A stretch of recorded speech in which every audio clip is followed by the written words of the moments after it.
कोई भी चीज सिर्फ इसलिए सही नहीं हो सकती कि वो बरसों से चली आ रही है। 94.3 माय एफएम पर मैं विनी आपके साथ हूँ और चलो आज कुछ अच्छा सुनते हैं। सुनाती हूँ आपको कहानी एक साधु महात्मा की जो कई वर्षों से वन में तपस्या कर रहे थे। बड़े अच्छे हृदय के इंसान थे, हर किसी के लिए दया भाव रखते थे, हर किसी का भला करना चाहते थे। एक बार उसी जंगल में उन्हें एक जख्मी बिल्ली का बच्चा मिलता है। महात्मा जी को उस पर दया आती है कि बिल्ली का बच्चा है, जख्मी है, अपने आप से अपने सेहत के सुधार के लिए कुछ नहीं कर पाएगा, तो वो उसे अपने आश्रम में, अपनी कुटिया में ले आते हैं और उसका ध्यान रखना शुरू कर देते हैं। उसको अच्छा भोजन देते हैं, दूध देते हैं। बिल्ली का बच्चा उनसे अच्छी तरह से हिल मिल जाता है। महात्मा जी की पालतू बिल्ली हो चुकी थी अब वो बिल्ली, बहुत खेलती थी उनके साथ और कह सकते हैं कि सर चढ़ चुकी थी, कभी महात्मा जी के कंधे पर, कभी सर पर। अब ये तब भी होता था जब महात्मा जी तपस्या करने बैठते थे। वो तपस्या करने, ध्यान लगाने के लिए बैठे और बिल्ली कभी कंधे पर, कभी सर पर, कभी चेहरे के पास उनकी तपस्या में विघ्न डाला करती थी। उस दिन महात्मा जी ने सोचा कि क्या करूं भाई इस चीज के लिए। उन्होंने अपने एक शिष्य को बुलाया और कहा कि जब जब मैं तपस्या करूं ना, तब तब एक काम करना कि उस सामने वाला जो पेड़ है ना, उस पर ले जाकर इस बिल्ली को बांध देना। शिष्य ने गुरु से कोई सवाल नहीं कहा, बोला ठीक है। अब बस ये एक नियम सा बन गया था।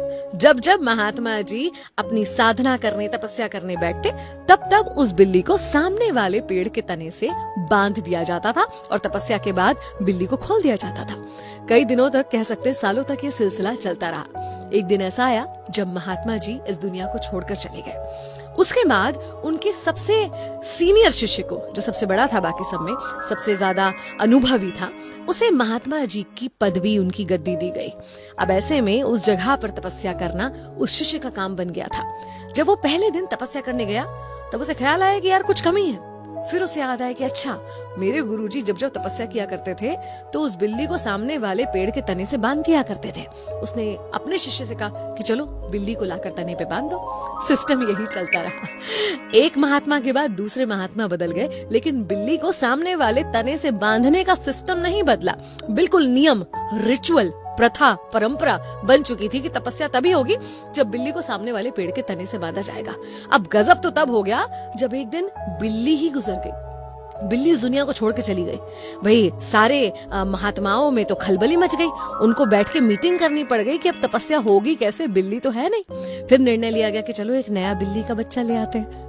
नए बिल्ली को, बच्चे को लाकर उसी तरह तपस्या के समय सामने पेड़ के तने से बांधा जाने लगा और ये माना जाने लगा कि तभी तपस्या पूरी हो सकती है जब एक बिल्ली का बच्चा जो होगा वो सामने एक पेड़ के तने से बंधेगा।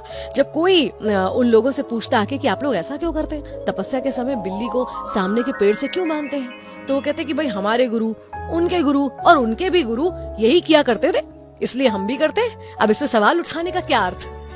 कई बार बहुत सी परंपराएं, प्रथाएं हमारे आसपास भी ऐसी ही चल रही है जिन्हें बस हम आंख मूंद के फॉलो किए जा रहे हैं। कोई हमसे पूछता है कि ऐसा क्यों करते हो, तो बोलते नहीं नहीं, हमारे खानदान की परंपरा है, हमारे परिवार की परंपरा है, हमारे बड़े बुजुर्ग ये करते थे। लेकिन ये हम कभी सोचते ही नहीं है कि जब बड़े बुजुर्गों ने उसे करना शुरू किया था तो तब शायद उस समय, उस परिस्थिति के अनुसार उस चीज का कोई लॉजिक रहा होगा।